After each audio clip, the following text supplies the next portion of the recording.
యాదాద్రి భువనగిరి జిల్లా చౌటుప్పల్ మండలం పంతంగి గ్రామంలో 3వ విడత పంచాయతీ ఎన్నికల ప్రచారం వినూత్నంగా సాగుతోంది. బీజేపీ బలపరిచిన సర్పంచ్ అభ్యర్థి బోయ ఇందిర సంజీవ ఉంగరం గుర్తుకు ఓటు వేయాలని కోరుతూ బీజేపీ నాయకులు అభ్యర్థి వినూత్న ప్రచారం నిర్వహిస్తున్నారు. బీజేపీ నాయకులు ఉదయాన్నే ఓటర్ల ఇంటికి వెళ్లి గడ్డాలు గీస్తూ ఆకట్టుకుంటూ ఉండగా అభ్యర్థి ఇందిరా సంజీవ స్వయంగా టిఫిన్ సెంటర్లో పూరీలు చేస్తూ ప్రచారం చేశారు. మరికొందరు నాయకులు ఓటర్ల ఇంట్లో పనులు చేస్తూ 2 చేతులకు ఉంగరాలు చూపిస్తూ తమ గుర్తుకు ఓటు వేయాలని విజ్ఞప్తి చేస్తున్నారు. ఈ వినూత్న ప్రచారం స్థానికంగా అందరి దృష్టిని ఆకర్షిస్తోంది.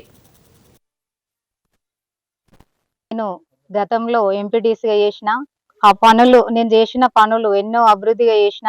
నేను చేసిన పనులు గుర్తించి నన్ను బీజేపీ పార్టీ అభ్యర్థిగా సర్పంచ్ అభ్యర్థిగా గుర్తించడం జరిగింది. సిసి రోడ్ వేయించిన, ఇంకొకటి డ్రైనేజ్ వేయించిన, స్కూల్ భవనం కట్టించిన, శ్మశాన వాటికకి పారుగోడ కట్టించిన, ఇవన్నీ గుర్తించి నన్ను ఆరోగ్య కేంద్రం కట్టించిన. నన్ను అన్ని గుర్తించి ప్రజలు నాకు సర్పంచ్ గా గుర్తించి ఇంకా నేను ముందు ముందు ఎన్నో చేయాలని అనుకుంటున్నా. ప్రజలకు సేవ చేయాలని నేను ముందుకు వచ్చిన. పంతంగి గ్రామంలో బీజేపీ పార్టీ బరిలో నన్ను గుర్తించి నేను గతంలో 5 ఏళ్ళు ఎంపీటీసీగా చేసిన. నేను చేసిన సేవలు పనులు గుర్తించి నాకు సర్పంచ్ గా అవకాశం ఇచ్చినారు పార్టీ తరపున.